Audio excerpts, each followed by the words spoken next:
मैंने इसकी जात के साथ मोहब्बत की है, मैंने इसकी पूजा की है। यहाँ तक मैंने पूजा इसकी की है, इसकी दाढ़ी का एक बाल गिरता था मैं चूम के किताबों में रख के जमा करती होती थी। इसने मेरी कोई कदर नहीं की है। उसने मुझे ये कहा भाभी आप खाना बना के दे दिया करो, ये बंदा बड़ा दुखी है, इसकी बीवी इसको पूछती नहीं है, बच्चे इसके पूछते नहीं हैं, तो आप खाना बना दिया करो, आपका मुआवजा मिल जाया करेगा। इस तरीके से मेरी इसके साथ मुलाकातें शुरू हो गई। फिर अपने घर को चलाने की खातिर इस बंदे ने शराब और चरस के साथ मिलकर मैंने बेची। कितना अरसा आपने? एक साल बिस्तर पे नहीं थी, जब मैं उठ के गई हूँ तो फिर मुझे कुछ आवाज़ें सुनने को मिली हैं। किसकी आवाज़? गलत हरकतों की आवाज़ें आ रही थी। मतलब आपकी बेटी की थी या शौहर की? बेटी की थी। वो आदी है, उसको आदत है कपड़े जूतियों की तरह औरतें चेंज करने की, उसको आदत है। किचन को ताला लगा देता था, बाथरूम को ताला लगा देता था, तू तमीज करनी है, तू इस तरह करनी है, तू इस तरह करनी है। ज़रा इस तरह से हो रहा है कि भाइयों के पास रहती हूँ, वालदा के घर में रहती हूँ मैं।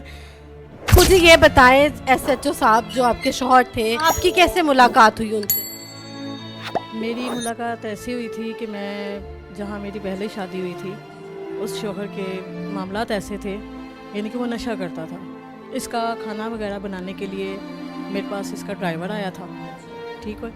तो उसने मुझे ये कहा भाभी आप खाना बना के दे दिया करो, ये बंदा बड़ा दुखी है, इसकी बीवी इसको पूछती नहीं है, बच्चे इसके पूछते नहीं हैं, तो आप खाना बना दिया करो, आपका मुआवजा मिल जाया करेगा। इस तरीके से मेरी इसके साथ मुलाकातें शुरू हो गई थी। उसने कहा इस घर को छोड़ो, इज्जत की ज़िंदगी जियो, मैं तुम्हारे साथ निकाह करता हूँ, तुम अच्छी ज़िंदगी जियो। शुरू स्टार्ट में तो इसने ऐसे किया, फिर मैंने इसके पीछे खुला ली। मतलब आप पहले शादीशुदा थी, उससे पहले इस शख्स से मिलने के बाद आपने पहले शौहर से खुला ली? जी ऐसे, इसके मिलने बाद फिर मैंने इससे खुला ली, पहले शौहर से, इसके साथ शादी की। खुला से पहले जब आपका एसएचओ के साथ ताल्लुकात थे, कोई जिस्मानी रिलेशन? जी बिल्कुल था। निकाह से पहले ही? जी था।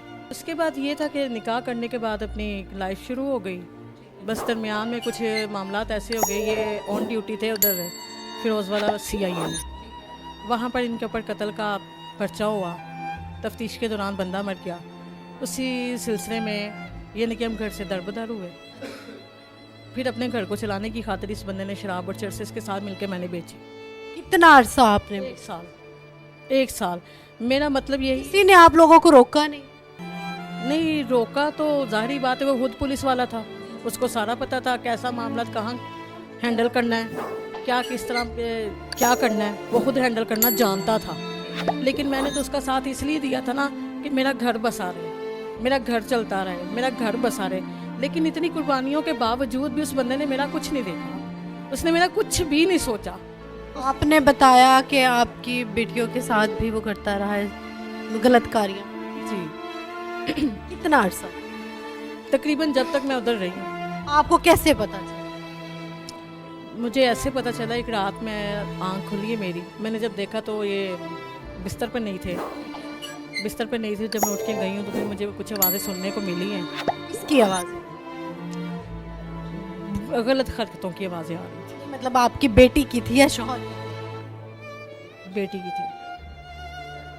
जी को पुकार रही थी कि इस तरह ना करें? जी इस तरह की आवाज़ें आ रही थी। वो शख्स ऐसा क्यों करता है? वो आदी है, उसको आदत है कपड़े जूतियों की तरह औरतें चेंज करने की, उसको आदत है।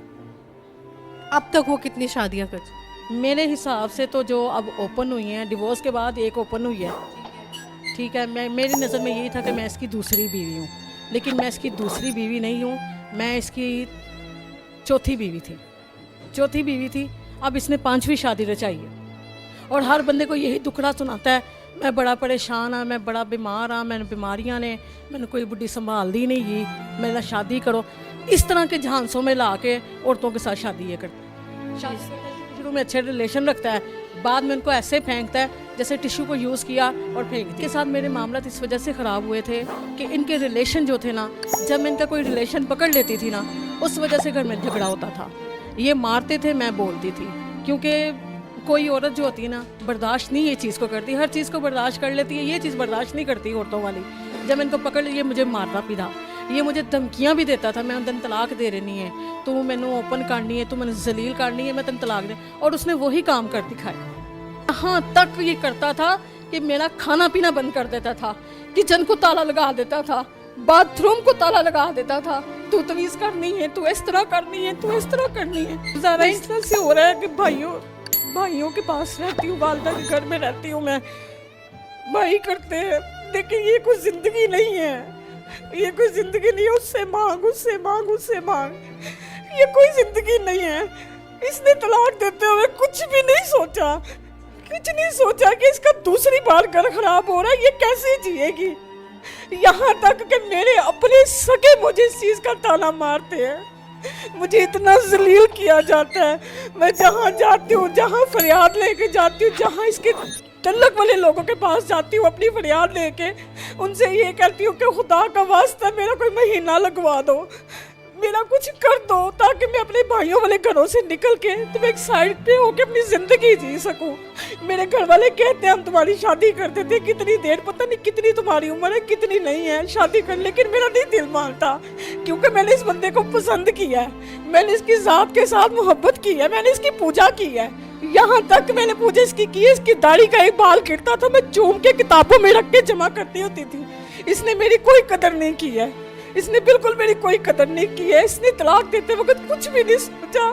इसकी जवान बेटियां, शादीशुदा बेटियां, इनके ऊपर क्या असर पड़ेगा। इसकी वजह से मेरी बेटियों ने बड़ी तकलीफें झेली हैं। इसके इस काम की वजह से हर बंदा कहते हैं तेरी मां ने तलाक दी थी है, पुलिस वाले ने तलाक दी थी, होते बड़ी खिदमत कर दी सी, होती है इस तरह कर दी सी। मैं यहाँ तक करती थी कि कौन औरत है जो अपने मर्द को खुद पकीज़ा करती है, मैं इसको खुद पकीज़ा करती थी। इसके कपड़े शुगर की वजह से गंदे हो जाते थे, मैं वो भी धोती थी, और मैं यही कहा करती थी मियाँ तू परेशान ना होया कर, मैं तेरी बीवी किस चीज़ दिया, डेली इसके मैं पाँव भी धोती थी। इसने मुझे इतना जलील और रुस्वा किया हुआ है ना, और अभी तक जहाँ भी जाता है, जिस ऑफिस में मैं भी जाती हूँ ना, कि मेरी कोई मदद करे, कोई मुझे पार्लर बना दे, मैं अलहदा अपना घर एक साइड पे होके रह लूँ, मैं अपनी ज़िंदगी गुजार लूँ, मेरे कोई मदद करने के लिए उतरता ही नहीं है। अगर कोई राज़ी होता है तो ये उसको इतना मिसगाइड कर देता है, वो बंदा मेरे से पीछे हट जाता है। ये अभी तक मेरे साथ यही कुछ कर रहा है। अब नहीं, उसने शादी रचाई है। पहले उसने मेरे साथ मिलके इसने अपनी JS बैंक में इंश्योरेंस करवाई थी कि जी मेरे मरने के बाद जी किरण को और हुसनैन को इतने पैसे मिलेंगे जिससे ये अपनी ज़िंदगी जिएंगे। इसने वो भी पैसे निकलवा के अब नई गाड़ी निकलवाई है नई बीवी को झूले देने के लिए। अब उसको लेके चलता फिर रहा है, खिला रहा है, पिला रहा है, जेवर बना के दे रहा है, सब कुछ कर रहा है।